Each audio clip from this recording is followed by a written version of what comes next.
Mari saudara-saudara, kita orang Kristen di dalam dunia semua mencari ketenangan, kekuatan, damai, sejahtera. Nah, kita belajar dari apa yang Tuhan Yesus katakan dan alami. Kita buka di dalam Yohanes pasal yang ke-16, ayat yang ke-32 dan 33. Kita perhatikan ayat ini berkata begini, lihat, saatnya datang, bahkan sudah datang, bahwa kamu dicerai-beraikan masing-masing ke tempatnya sendiri, dan kamu meninggalkan aku seorang diri. Namun aku tidak seorang diri, sebab Bapa menyertai aku. Semuanya itu kukatakan kepadamu, supaya kamu beroleh damai sejahtera dalam aku. Dalam dunia kamu menderita penganiayaan, tetapi kuatkanlah hatimu, aku telah mengalahkan dunia. Saudara, kata-kata Tuhan Yesus ini aneh. Anehnya apa? Ayat 33 berkata, semuanya itu kukatakan kepadamu supaya kamu beroleh damai sejahtera dalam aku. Aneh enggak? Dia malah mengatakan kepada murid-muridnya bahwa kamu semua akan dicerai-beraikan. Kamu akan meninggalkan aku seorang diri. Loh, malah Tuhan Yesus ini tahu bahwa dia akan ditinggalkan oleh murid-muridnya. Malah Tuhan Yesus ini tahu bahwa murid-muridnya akan lari cerai-berai dan meninggalkan dia sendiri, ditangkap dan dianiaya. Tapi mengapa Tuhan Yesus ayat 33 berkata, semuanya itu kukatakan kepadamu supaya kamu beroleh damai sejahtera dalam aku. Aneh dah. Kalau saudara ditinggalkan oleh keluargamu, oleh family, oleh istri, suami, anak, kira-kira apa yang saudara rasakan? Hah? Susah enggak? Hah? Susah, sedih, kecewa, betul enggak? Lalu, dah itu toh, susah, sedih, kecewa, dah itu toh. Lalu mulai ngakimi. Oh iya, aku dulu dia butuh aku gini. Sekarang aku butuh kok. Loh, gitu ya. Nah, coba saudara perhatikan Tuhan Yesus. Tuhan Yesus ini pernah nyakiti hati murid-muridnya enggak? Enggak pernah toh? Dia selalu berbuat baik, selalu menolong, selalu mencukupi segala perkara. Tapi di dalam saat dia kesulitan, dia ditinggalkan. Tapi lucunya, kok malah Tuhan Yesus berkata gini, semuanya ini aku kasih tahu kamu, supaya kamu dapat damai sejahtera. Loh, aneh toh? Sebabnya apa? Sebab di dalam ayat ini ada rahasia yang saudara dan saya miliki. Kalau engkau mendapatkan rahasia yang Yesus punya, engkau akan mendapatkan seperti yang dialami oleh Tuhan Yesus. Makanya Tuhan Yesus berkata, semuanya ini aku katakan kepadamu supaya kamu beroleh damai sejahtera di dalam aku. Sebab kamu harus belajar seperti dia. Nah, damai sejahtera yang Tuhan punya, di mana Tuhan tidak pernah sakit hati. Dia ditinggalkan sama murid-muridnya, dia berbuat baik, tapi dikecewakan. Tapi kenapa Tuhan Yesus tidak kecewa? Kenapa Tuhan Yesus bisa damai sejahtera? Kenapa Tuhan Yesus bisa tenang? Ngomongin enak enggak? Malah ngomong, oh kamu tak kasih tahu ini supaya kamu nanti belajar. Itu loh yang aku mau supaya kamu ngalami. Nah, Sekarang saya tanya, saudara ini sudah punya rahasia ini belum? Hah? Loh, kamu ini sudah punya apa belum? Kalau sudah punya, contohnya gini. Kamu dikecewakan istri, suami, anak, menantu, teman, bapak, kakak, adik, tidak kecewa. Betul tidak? Tapi sementara ini kamu masih kecewa tidak? Masih? Ya belum punya. Berarti rahasianya belum punya, betul tak? Sebab Yesus yang ngomong, loh, bukan saya loh. Semuanya ini aku katakan kepadamu supaya kamu dapat beroleh damai sejahtera di dalam aku. Nah, kita butuh, saudara. Mengapa Yesus bisa? Ayat 32 perhatikan. Yang terakhir. Dan kamu meninggalkan aku seorang diri. Namun, nah ini loh. Namun, aku tidak seorang diri. Sebab Bapa menyertai aku. Rahasianya di sini. Saudara coba perhatiin. Kalau kamu tahu persis kamu disertai Allah yang Maha Kuasa. Kamu ditinggal siapa saja pusing enggak? Hah? Enggak pusing. Susah enggak? Enggak pusing. Asal jangan ditinggalkan oleh Tuhan. Semua boleh meninggalkan aku. Asal engkau Tuhan jangan tinggalkan aku. Nah, bagaimana hal ini bisa kita punyai? Kalau saudara tahu persis, mengenal persis akan kehendak dan rencana Dia. Contohnya, kalau saudara main sandiwara, saudara diminta main sandiwara, ada sutradaranya enggak? Ada dah. Lalu lihat di situ. Lalu saudara dipilih menjadi seorang pemain. Dan mainnya itu gak enak. Kamu sudah berbuat baik, membantu dia, mengorbankan segala-galanya. Tetapi setelah itu kamu dikhianati.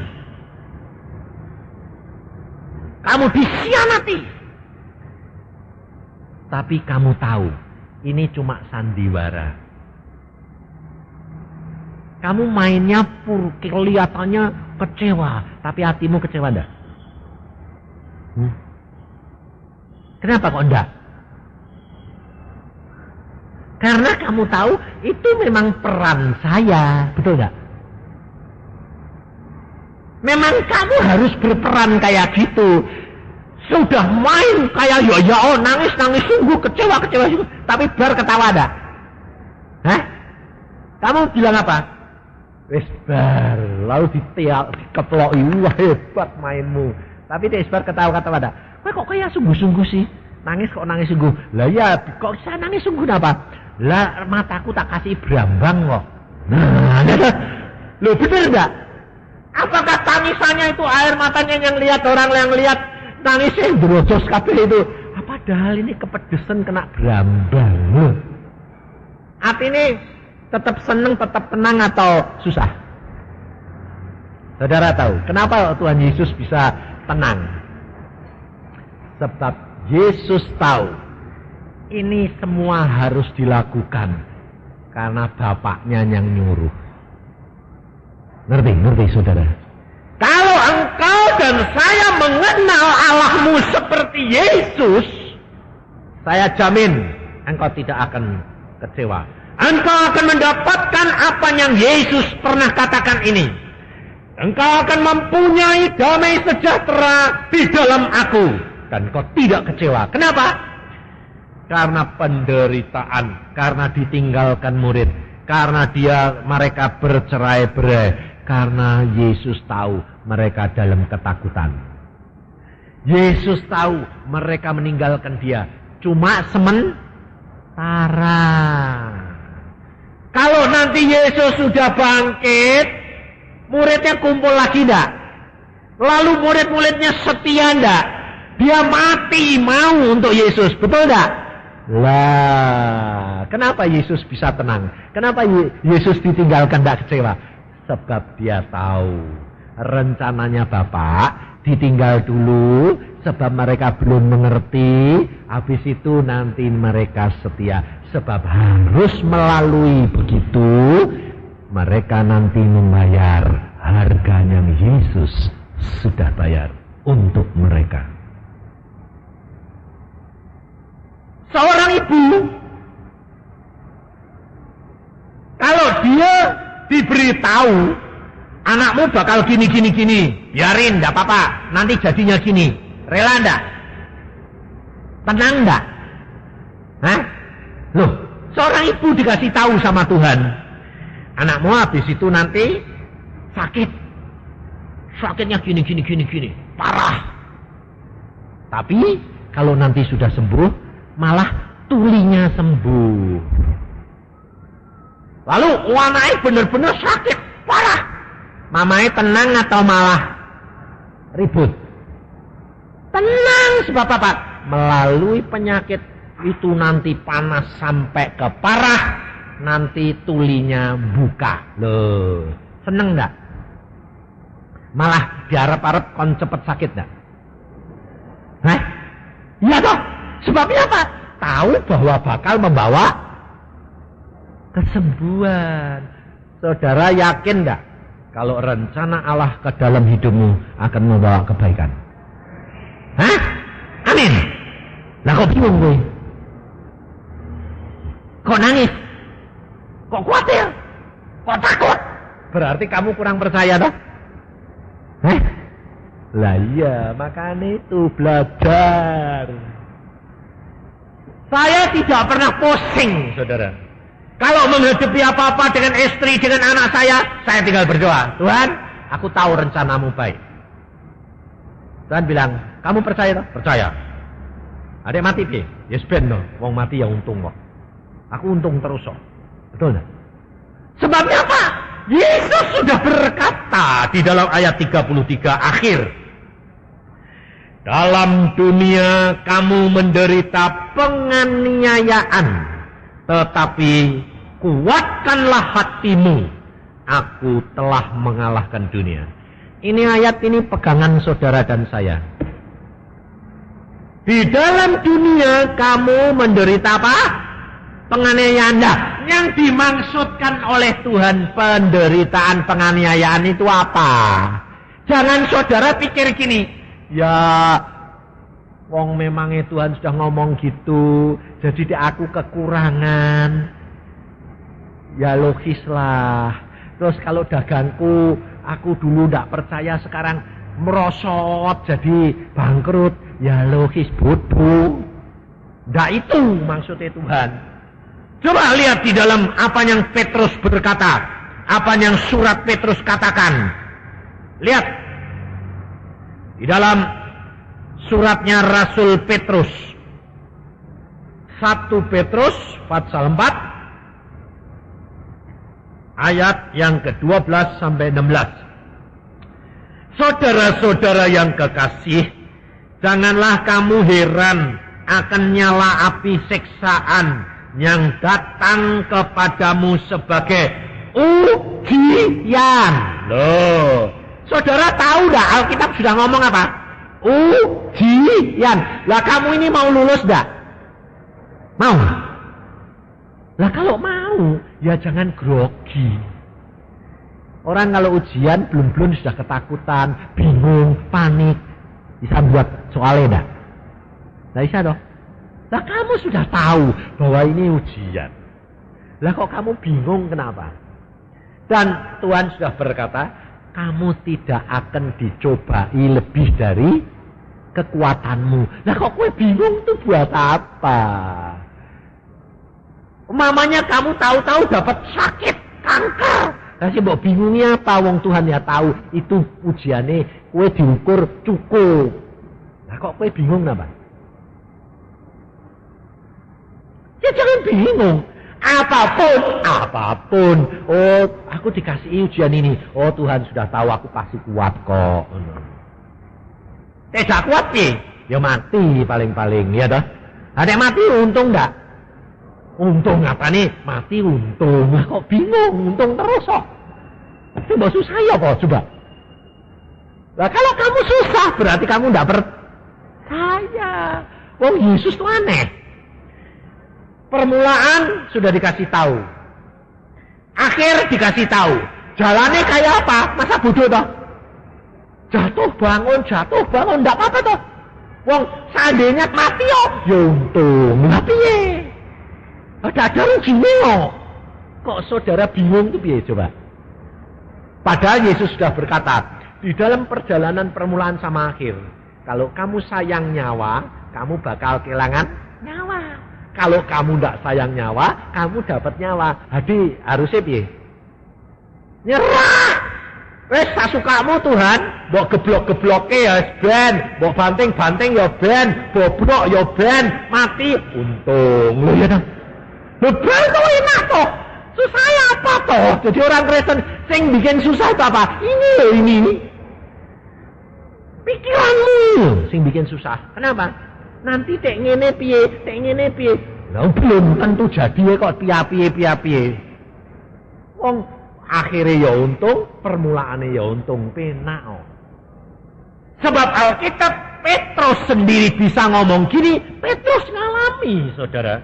Makanya ayat selanjutnya berkata, api siksaan yang datang kepadamu sebagai ujian, seolah-olah ada sesuatu yang luar biasa terjadi atas kamu. Loh, di sini dikatakan loh, Petrus saya ini bisa ngomong. Ini Petrus setelah bertobat, setelah setia, dia baru bisa ngomong apa? Seolah-olah. Jadi itu sebetulnya sandiwara enggak? Kalau seolah-olah itu mainan atau sungguhan? Mainan. Tapi seperti sungguhan. Jadi kalau saudara disuruh main sandiwara, mau main sungguh atau mau pura-pura? Lu kok pura-pura? Kalau saudara disuruh main, mau main sungguh atau pura-pura? Sungguh! Tapi kamu tahu bahwa itu cuma pura-pura. Ngerti? Nah, kamu tahu enggak? Kamu di dunia ini sedang main sandiwara. Sandiwara hidup. Sutradaranya Yesus. Tahu? Ya wis toh, tahu mulai sekarang mesem terus. Ya dah. Kalau ada sakit, gue ngomong gini, itu kan pura-pura. Ya sakit sencukuan, sakit. Tapi hatimu bilang, enggak apa-apa. Wong Tuhan tahu kok, ini ujian, pura-pura tok. Mati, untung toh. Bener enggak? Kalau saudara bisa gitu, damai terus enggak? Damai. Seneng terus enggak? Seneng. Pusing enggak? Enggak. Bingung enggak? Enggak. Loh. Kenapa kok orang Kristen bingung? Karena enggak ngerti. Saya enggak pernah pusing. Anak saya enggak pernah pusing. Loh, kenapa? Kenapa saya bilang mati untung, hidup untuk Yesus. Wong kita ndok nih dunia cuma sementara kok, main sebentar wae kok. Makanya pada waktu anak saya tak kasih tahu ndak nurut, saya jengkel. Kowe ndak nurut, tak buak kowe. Tuhan marah sama saya, bilang gini, loh, kowe kok ngomong gitu tuh ndak baik. Kenapa Tuhan? Ngaku bapake. Loh, itu anakku atau anakmu? Anakmu, aku bilang gitu. Lah dia anakku kok mbok unen, mbok buak-buak itu piye toh? Loh. Lah aku bilang, lah dia nakal. Lah ya nakal kayak apa? Wong itu anakku. Nah, kamu tahu ndak di dunia ini kue tak titipin. Cuma main sementara. Iya. Lah ya wis bento. Nanti tak urusannya aku, nanti kan balik dewek. Oh gitu. Ya wis. Saatnya aku dong bilang, wis sukamu tak sembayangke wae. Gua kan ku balik dhewe. Ya balik dhewe. Ketek. Loh. Saya tak pikir-pikir ya Tuhan. Kita ini memang kakean reko, keminter. Ngerti. Keminter. Seolah-olah Tuhane kon nuruti awake dhewe. Kita lebih tahu. Padahal yang tahu siapa? Tuhan. Jangan pusing, jangan khawatir. Tidak ada yang terlambat bagi orang yang percaya. Lah ya wis to, penak gitu kok. Nah, saudara perhatikan selanjutnya apa yang Petrus katakan. Setelah dia berkata, seolah-olah ada sesuatu yang luar biasa terjadi atas kamu. Sebaliknya, bersukacitalah sesuai dengan bagian yang kamu dapat dalam penderitaan Kristus, supaya kamu juga boleh bergembira dan bersukacita pada waktu ia menyatakan kemuliaannya. Saudara, Petrus berkata begini, sebab apa? Sebab penderitaan yang saudara dan saya, ujian yang saudara dan saya harus hadapi, itu ada waktunya. Ujian itu terus menerus atau sewaktu-waktu? Belajarnya lebih lama atau ujiannya lebih lama? Belajarnya lebih lama, ujiannya sedikit, betul kan? Anak-anak di sekolah belajarnya setahun belajar, ujiannya berapa hari, Man? Berapa minggu ujian akhir? 2 minggu dah. Belajarnya berapa? Tahun dah. Nah, kalau kamu tahu ujiannya cuma sedikit, lah kok kamu ribut? Kok kamu ngomel terus? Lah ujiannya ya ndak barbar, molor terus.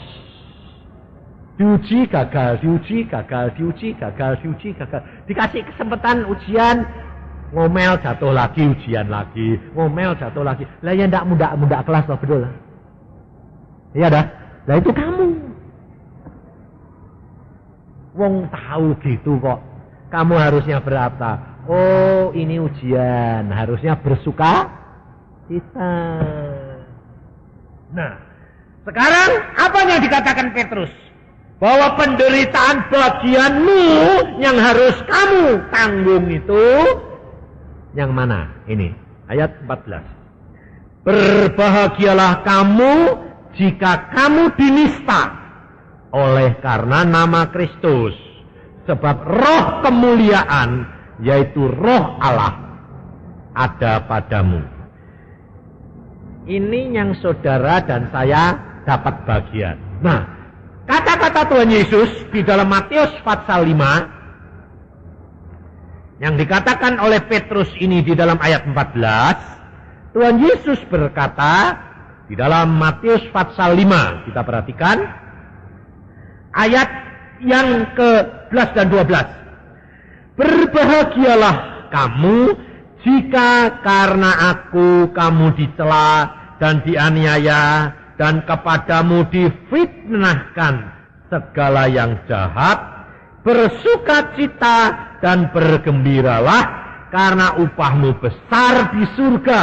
Sebab demikian juga telah dianiaya nabi-nabi yang sebelum kamu.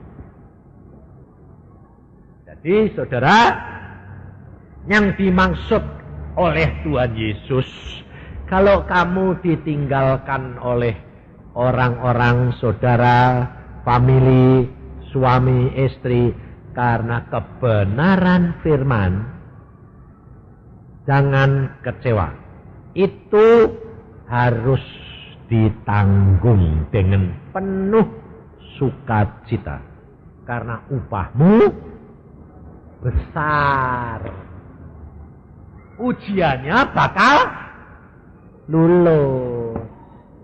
Tapi kalau engkau menderita karena ayat yang 15 ini repot. Itu yang tidak benar. Dalam 1 Petrus 4 ayat yang ke-15. Janganlah ada di antara kamu yang harus menderita sebagai pembunuh atau pencuri atau penjahat atau pengacau. Tetapi jika ia menderita sebagai orang Kristen, maka janganlah ia malu, melainkan hendaklah ia memuliakan Allah dalam nama Kristus itu. Saudara perhatikan. Nah, kalau Petrus berkata, jangan sampai ada yang menderita karena pembunuh, pencuri, penjahat, pengacau. Kira-kira pencuri, pembunuh, penjahat, pengacau. Ini dia melakukan segala perbuatan itu keinginannya dia atau keinginan Allah? Hah? Keinginannya dia. Karena dia mau mementingkan diri sendiri, memuaskan kehendak dirinya sendiri. Ini yang menyebabkan penderitaan. Ini harus bertobat.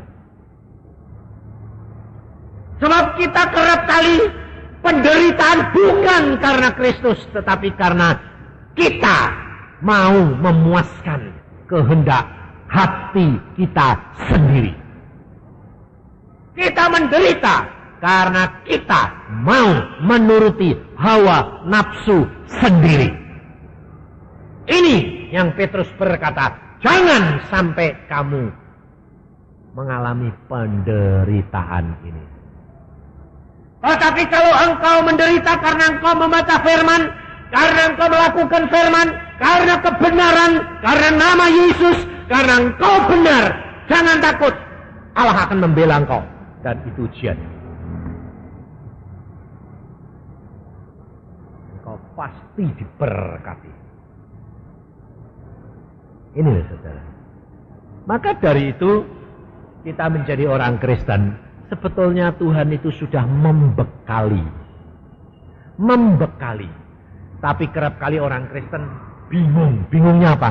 Pak, aku ini kena sakit. Aku ini kena musibah. Apa salahku sendiri atau dikehendaki Tuhan ya Pak? Loh, saudara tinggal periksa diri toh. Tuhan, segala perkara ini engkau biarkan terjadi karena dosa-dosaku atau harus aku alami. Lalu kamu ngomong, Tuhan Roh Kudus, buat aku mengerti, tolong, karena engkau adalah Roh Kudus yang tahu penolongku. Saudara berdoa, tunggu. Waktunya sampai, engkau pasti diberitahukan. Kalau itu karena kesalahanmu, cepat bertobat. Setelah bertobat, kamu minta ampun, ngucap syukur. Tambah parah, puji Tuhan. Karena memang aku salah, konsekuen. Nah, sampai batas waktunya Tuhan bilang, kamu setia, kamu percaya, kamu sudah bertobat, aku tolong. Padahal hidup kekristenan itu Tuhan sudah atur luar biasa indahnya. Enak, tenang. Makanya saya kalau ngajar saudara, saya berkata konsekuen. Anak saya juga saya ajar konsekuen. Kamu salah, tanggung. Nggak nurut, bayar harga. Bayar, harus. Jangan kecewa. Itu akibat tidak nurut, bayar harga. Saya tidak peduli, saudara. Dan saya lebih senang membayar harga di dunia daripada nanti bayar di neraka selama-lamanya. Buat apa? Di dunia cuma sementara. Paling-paling penderitaan juga berapa tahun. Ya dah. Habis itu di surga kita selamat. Makanya saya pernah tanya Tuhan begini. Tuhan, mengapa kalau orang Kristen kalau mau mati itu kok banyak mbok kasih sakit sih Tuhan? Kan kasihan, mau mati ya kok mbok kasih sakit dulu. Mbok langsung plek, jantungnya berhenti, plek, mati kan penak. Betul enggak? Kok sakit dulu sih Tuhan? Saya bilang, Tuhan bilang apa? Yusa, kamu itu harus ngerti pikiranku. Kenapa Tuhan? Baca Alkitab. Alkitab bilang apa? Kalau orang sedang menderita, sakit, dia pasti berhenti berbuat dosa. Betul enggak? Hah? Betul enggak? Oh iya betul Tuhan. Nah iya. Jadi sebelum dia mati, tak kasih sakit supaya dosanya tidak tambah, terus dia bertobat karena ingat dosanya, minta ampun, bariku sempurna, keletek, mati, selamat. Oh gitu Tuhan. Iya. Loh, sebetulnya Tuhan ngatur enak enggak? Jadi kalau sakit, kalau mau ada apa-apa, kamu bilang gini, Tuhan, dosaku apa? Cepat-cepat beres-beres. Engkau ora keburu. Berhenti berbuat dosa, berhenti mikir, bertobat, tambah parah. Kowe bilang gini, terima kasih Tuhan. Dan cepat. Mati untung, tidak sembuh. Loh, penak kan? Ya, aku terus terang kalau sakit, tidak pernah tawar-tawar. Artinya gini, sembuhin dong Tuhan, enggak. Langsung periksa diri, langsung, oh salah aku Tuhan, bertobat, tambah parah, beneran, wis. Mati untung atau sembuh, tidak ada lain, tidak mau aku menderita, beres. Cara tahu, luar biasa Allah. Dan Allah melihat hati. Ada seorang ibu. Ibu ini anaknya semua karena suaminya ini dokter, profesor, dokter, guru besar. Anaknya dokter semuanya. Mantune dokter semuanya. Pikire kalau dia mantu anak dokter, kalau sakit kan ada apa-apa, ada ditunggoni anak mantune. Nah, dia sakit sungguh, kena kanker di dadanya. Nah, lalu seluruh anak mantune dikasih tahu, Mama, Ibu mau dioperasi di Surabaya. Tolong tunggoni ya, kalau kamu yang nungguin dokter kan, dokter sama dokter wong ini mamae dokter kan sungkan, betul enggak? Lebih diperhatikno. Seluruh anak mantune dikabari waktu sampai harinya dioperasi, ndak ada satu anak mantune yang muncul. Kenapa? Semua sibuk. Ada yang seminar harus ngasih kuliah, ada yang ini, ada yang sakit. Tidak ada satu yang nunggoni. Sampai ibune piye? Dua anak mantu dokter percuma. Suruh nunggoni malah tidak ada satu yang muncul. Saudara tahu, Alkitab berkata apa? Pikiranmu bukan pikirannya Tuhan. Rencanamu bukan rencananya Tuhan. Loh, kalau Tuhan mau gagali bisa enggak? Tidak ada satu sampai dia kecewa. Dia bilang, percuma. Dua anak mantu dokter, ora sing ngurusi. Tapi kalau saudara menyenangkan hatinya Tuhan, orang diperintah. Bukan saudara, orang lain akan lebih daripada saudaramu. Ya dah? Maka dari itu saudara, firman Tuhan ini luar biasa. Jangan engkau tinggalkan firman Tuhan. Yesus sudah mengajar saudara dan saya bagaimana caranya untuk mendapatkan damai sejahtera seperti yang Yesus punya. Saudara harus tahu, mengenal Allahmu, rencana Allahmu baik. Kenali secara pribadi. Percaya, tanamkan. Tidak ada rencana Allah yang jelek. Saudara lakukan bagianmu. Ditinggalkan oleh saudara siapa saja, jangan kecewa. Karena kamu tidak seorang diri. Kamu bersama dengan Yesus. Pada waktunya mereka akan kembali dan berkumpul dan bersatu dan memuliakan Allah. Sebab Yesus memberitahu apa? Harus melalui jalan salib, penderitaan, kematian, baru mengalami kebangkitan dan kemuliaan. Tanpa mengalami membayar harga penderitaan seperti Kristus, kau tidak akan mengalami kebangkitan dan kemuliaan. Syarat harga ini saudara dan saya harus bayar. Kalau tidak mau, engkau tidak akan menikmati apa yang Yesus janjikan kepada kita. Sangkal diri, salibkan. Ikut Yesus. Serahkan Yesus. Semuanya akan digenapi. Amin. Mari kita berdoa. Tuhan, firman-Mu sudah hamba sampaikan. Resep yang kau berikan, hamba-Mu sudah berikan kepada anak-anak-Mu.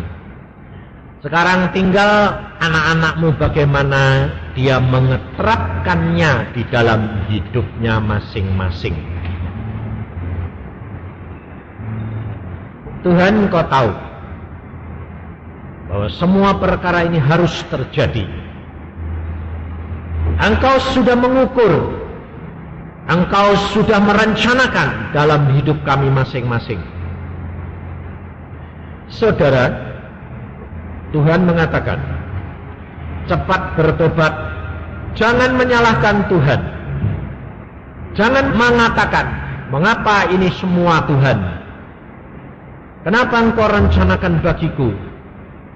Kenapa orang lain lebih ringan?